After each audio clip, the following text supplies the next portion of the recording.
Hello there. So if you're facing issues with Google Play Store not responding, here's how to fix that.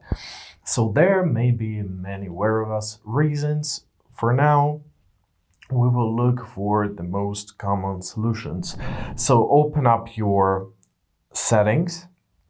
After that, locate your apps tab. There we are. Now let's tap on See All. And in this list, we are to find two applications. The first one is Google Play Store, and the second one is Google Play Services.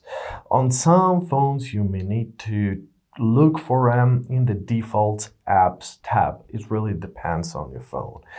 So we're looking at our services. Let's tap on it. First of all, press Force Stop.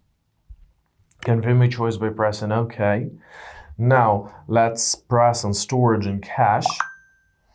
First of all, tap on Clear Cache, and after that, let's finish up our deed by pressing Clear Storage.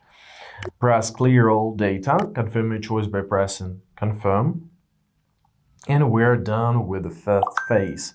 Let's go back to our settings. Let's open up our Play Store, and now simply press on Force Stop as well. Press OK, Storage and Cache, Clear Cache, Clear Storage, confirm your choice by pressing Delete. Some of your passwords may be lost, so make sure that you remember them. And now let's try open up any kind of application and let's try to install something. Let's open up our Play Store. Give it some time to be opened up.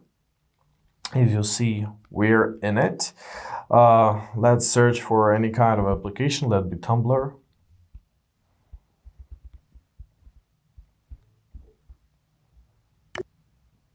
Yep, there we are. Press Install. And as you see, everything is getting installed. Everything works.